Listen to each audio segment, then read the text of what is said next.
क्या आपके जोड़ों में दर्द रहता है? क्या आपके जोड़ों में सूजन, रेडनेस या उस स्थान पर गर्मी का अनुभव होता है? क्या आपको जोड़ों को मोड़ने में कठिनाई होती है? यदि हाँ, तो ये सब गठिया के मुख्य लक्षण हैं। नमस्कार, मेरा नाम है Madhavi and welcome to my YouTube channel Madhavi Yoga. आज की इस वीडियो में हम बात करेंगे गठिया रोग के बारे में। इसके क्या लक्षण हैं, क्या कारण है और योग के द्वारा हम कैसे इसका उपचार कर सकते हैं। सरल शब्दों में कहें तो गठिया का अर्थ है जोड़ों में सूजन। यह बीमारी बुजुर्गों में अधिकतर पाई जाती है। हालांकि आजकल ये बीमारी युवाओं में भी देखी जा रही है। 5 में से हर एक व्यक्ति गठिया रोग से पीड़ित है। इसके मुख्य लक्षण है जोड़ों में सूजन, उस स्थान पर गर्माहट का अनुभव और लालिमा। जोड़ों को मोड़ने में कठिनाई होना भी इसका एक मुख्य लक्षण है।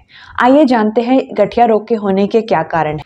इसके मुख्य कारण है दैनिक जीवन में व्यायाम का अभाव, अत्यधिक मात्रा में तेल व घी का प्रयोग, अत्यधिक मात्रा में दूध, चीनी, नमक का प्रयोग, डिब्बाबंद खाद्य पदार्थों का प्रयोग, कब्ज, भावनात्मक में मानसिक तनाव आदि। तो आइए जानते हैं योग के द्वारा हम कैसे इस रोग का निवारण कर सकते हैं। निवारण के लिए योग विज्ञान में सूक्ष्म व्यायाम यानी कि लाइट एक्सरसाइज करने का सुझाव दिया गया है। इस वीडियो में जो भी एक्सरसाइज मैं आपके साथ शेयर करने जा रही हूँ, इन एक्सरसाइज को बच्चों से लेकर बुजुर्ग तक कोई भी आसानी से कर सकते हैं। आप चाहें तो मैट पर या कुर्सी पर बैठकर भी इसका अभ्यास कर सकते हैं। तो चलिए शुरू करते हैं। सबसे पहले दंडासन में बैठें, कमर गर्दन बिल्कुल सीधी रखें और दोनों हाथों को साइड में रखें। यहाँ पर सांस लेते हुए अपने पैरों की सारी उंगलियों को स्ट्रेच करेंगे और सांस छोड़ते हुए कॉन्ट्रैक्ट करेंगे। रिपीट करेंगे, inhale and stretch, exhale and contract, inhale stretch, exhale contract. इसी तरह से 5 से 10 बार आप इसको रिपीट करेंगे। उसके बाद दोनों पैरों को साथ में रखें, लंबी गहरी सांस लें और दोनों पैरों के पंजों को सांस छोड़ते हुए बाहर की तरफ खींचें। सांस लेते हुए अंदर की ओर खींचना है और सांस छोड़ते हुए बाहर की ओर खींचना है। Inhale in, exhale out, inhale in and exhale out. आराम आराम से आप इसका अभ्यास करेंगे। 5 से 10 बार इसको रिपीट करने के बाद दोनों पैरों के पंजों को बाहर की ओर रखें और धीरे धीरे सर्कुलर मोशन में रोटेट करें। इस तरह से धीरे धीरे दोनों पैरों से आपको सर्कल बनाना है। आप इसको 5 टाइम क्लॉकवाइज और 5 टाइम एंटी क्लॉकवाइज कर लेंगे, बिल्कुल आराम आराम से। इसके बाद हम आते हैं अपने नी जॉइंट पर। बेंड करेंगे राइट लेग को और ग्रिप करेंगे राइट थाई। जितना हो सके उसको पास लेकर आएंगे और कमर गर्दन बिल्कुल सीधी रखेंगे। सांस लेते हुए धीरे धीरे पैर को ऊपर उठाएंगे, सांस छोड़ते हुए धीरे धीरे नीचे की ओर लेकर जाएंगे। Breathe in and lift your leg up, breathe out and drop your leg down. इसी तरह 5 बार हम अपनी नी जॉइंट के साथ अप एंड डाउन मूवमेंट करेंगे। उसके बाद पैर को उठाते हुए पंजे को अंदर की ओर खींचेंगे। जितना हो सके पैर को पास लेके आएंगे। यहाँ पर आप अपने पैर के पीछे की मांसपेशियों में स्ट्रेच को फील कर सकते हैं। कुछ देर होल्ड करने के बाद आप अपने पैर के पंजों को बाहर की ओर पॉइंट करेंगे और धीरे धीरे घुटने को घुमाते हुए सर्कुलर रोटेशन में रोटेट करेंगे। यहाँ पे भी आपको 5 times clockwise and 5 time anti clockwise rotation करना है। किसी भी तरह की कोई जल्दी नहीं। अगर आपकी नी जॉइंट में बहुत ज़्यादा पेन रहता है तो भी आप इस एक्सरसाइज को कर सकते हैं। यह बहुत हेल्पफुल है। उसके बाद हम धीरे से अपने पैर के पंजों को रिलीज करेंगे और इसी तरह से दूसरी साइड भी रिपीट कर लेंगे। Bend your left leg, grip your left thigh, sit straight, inhale and lift your leg up, exhale and drop your feet down. सांस लेते हुए धीरे धीरे पैरों को उठाएंगे और छोड़ते हुए नीचे लेके आएंगे। कंटिन्यू कीजिए, breathe in and lift, exhale and out.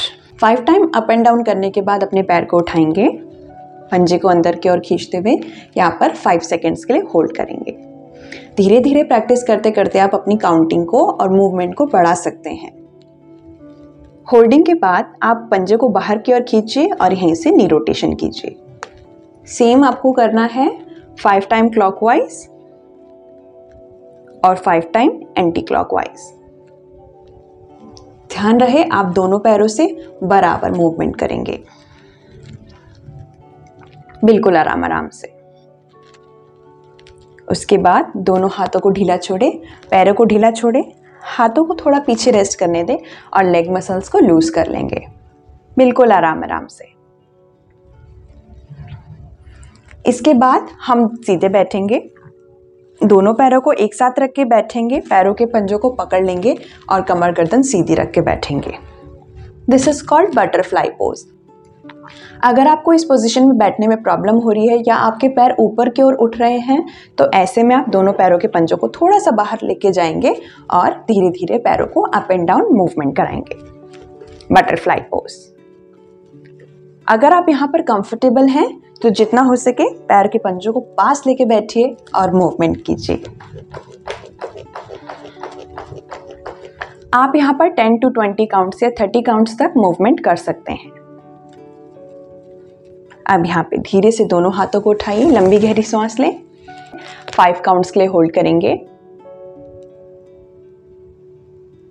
लंबी गहरी सांस लें, जितना हो सके बॉडी को ऊपर उठाएं। धीरे से सांस छोड़ते हुए दोनों हाथों को थाइस पे रखेंगे और अपर बॉडी को जमीन की ओर लेकर जाएंगे। 5 काउंट आपको इस तरह से भी होल्ड करने हैं। फिर से एक बार रिपीट करते हैं। सांस लेते हुए दोनों हाथ ऊपर, lift your body up, look in between your hands. सांस छोड़ते हुए दोनों हाथ आपके आएंगे थाइस पर and move your chest tension forward. ध्यान रहे आपके हिप जॉइंट्स, आपकी सिटिंग बोन्स जमीन पर रहे। 5 काउंट होल्ड करने के बाद आप कमर गर्दन सीधी रखें, वापस से आ जाएं और दोनों पैरों को क्रॉस करके बैठ जाएं। थोड़ी देर विश्राम करें। यहाँ से हम अभ्यास करेंगे कटी चक्रासन का, जो कि आपकी लोअर बैक के लिए होगा। तो सबसे पहले आपको अपने दोनों हाथों को फैलाना है, लंबी गहरी श्वास लेंगे, सांस को छोड़ते हुए धीरे धीरे हमको लेफ्ट साइड ट्विस्ट करना है। आपका राइट हैंड आपकी लेफ्ट नी पर आएगा इस तरह से और लेफ्ट हैंड को आप पीछे रख के ट्विस्ट कर सकते हैं। जितना हो सके पीछे की ओर देखने का प्रयास करें। सांस लेते हुए वापस आएं, सांस छोड़ते हुए दूसरी तरफ जाना है। कंटिन्यू करते हैं। इनहेल सेंटर, एक्सेल लेफ्ट, बिल्कुल आराम आराम से जाएंगे। Inhale centre, exhale right side. Inhale centre, exhale left. Inhale centre, exhale right side. इसी तरह से आप 5 से 10 बार इसका अभ्यास करेंगे। इसके बाद किसी एक तरफ जाएं और पीछे की तरफ देखते हुए आपको 5 सेकंड के लिए इसे होल्ड करना है। उसके बाद ठीक इसी तरह दूसरे साइड भी आप जाएंगे और 5 सेकंड के लिए होल्ड करेंगे। अभ्यास करते करते धीरे धीरे आप अपनी काउंटिंग को और रिपीटेशन को बढ़ा सकते हैं। कुछ इसी तरह आपको 2 से 3 बार इसको होल्ड करना है। ध्यान रहे आप दोनों साइड इक्वल होल्डिंग करेंगे। उसके बाद धीरे से वापस आएं और सीधे बैठ जाएं। अब हम आएंगे अपने हाथों की उंगलियों पर। तो दोनों हाथों को सामने रखें और सारी उंगलियों को फैला दें इस तरह। सांस लेंगे, सांस छोड़ते हुए धीरे धीरे सारी उंगलियों को हम इस तरह से कॉन्ट्रैक्ट करेंगे, मुट्ठी बनाएंगे। सांस लेते हुए सारी उंगलियां फैलाएंगे, सांस छोड़ते हुए मुट्ठी बनाएंगे। कंटिन्यू करेंगे। सांस लीजिए और उंगलियां फैलाइए, सांस छोड़िए और मुट्ठी बनाइए। Inhale and stretch your fingers, exhale and contract. Once again, inhale and stretch your fingers, exhale and contract. अब इसी तरह से आप मुट्ठी बना के रखेंगे और दोनों मुट्ठियों को राउंड एंड राउंड रोटेट करना है आपको, क्लॉकवाइज एंड एंटी क्लॉकवाइज। बिल्कुल धीरे धीरे जाएंगे। दोनों हाथों को हम इक्वल रोटेट करेंगे दोनों दिशाओं में, क्लॉकवाइज एंड एंटी क्लॉकवाइज। बिल्कुल धीरे धीरे आराम से आप घुमा सकते हैं। उसके बाद दोनों हाथों को सामने रखें, हाथों की हथेलियां आपके ऊपर की ओर फेस करेंगी। सांस छोड़ते हुए दोनों हाथों से शोल्डर को टैप करेंगे इस तरह से। सांस छोड़ते हुए दोनों हाथ सामने। ये आपकी कोहनियों के लिए है। अगर आपकी कोहनियों में दर्द रहता है तो आप इसका अभ्यास करें, ये बहुत ही फ़ायदेमंद है। सांस लेते हुए सामने, सांस छोड़ते हुए पीछे।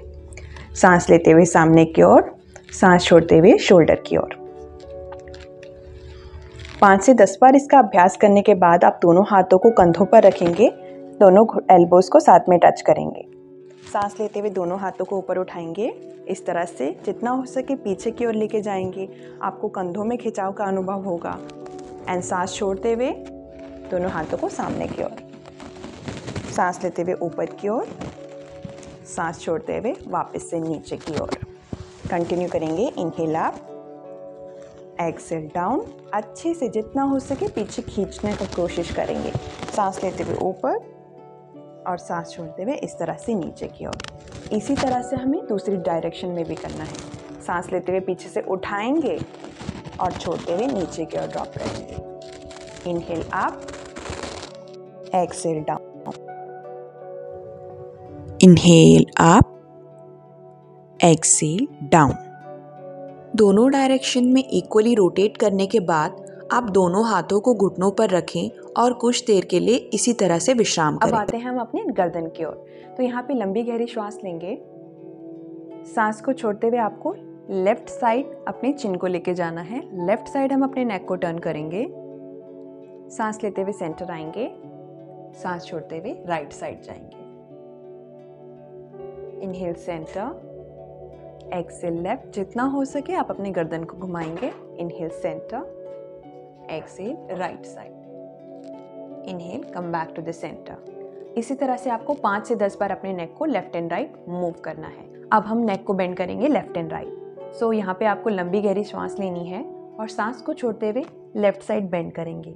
ध्यान रहे आपके कंधे और कान के बीच में गैप रहना चाहिए। सांस लेते हुए धीरे से वापस आएंगे, सांस छोड़ते हुए इसी तरह से दूसरी साइड जाएंगे। Inhale centre, exhale bend on your left side, gentle stretch. Inhale centre, exhale right. ध्यान रहे आपको दोनों साइड इक्वल स्ट्रेच करना है। Inhale centre, exhale left, inhale centre and exhale right side. Come back to the centre. इसी तरह से आप 5 से 10 बार left and right side bend कर सकते हैं। अब हम करेंगे upward and downward movement. So सांस छोड़ते हुए हमें अपने चिन को नीचे की ओर लेके जाना है। गर्दन के पीछे की मांसपेशियों में खिंचाव का अनुभव करेंगे। सांस लेते हुए ऊपर की ओर खींचेंगे, सांस छोड़ते हुए नीचे की ओर। Inhale up, exhale down. Inhale go up side and exhale down. 5 से 10 बार इसका अभ्यास करने के बाद धीरे से आप अपने नेक को सेंटर में लाएंगे, आंखों को बंद रखेंगे और यहीं पर कुछ देर के लिए रेस्ट करेंगे।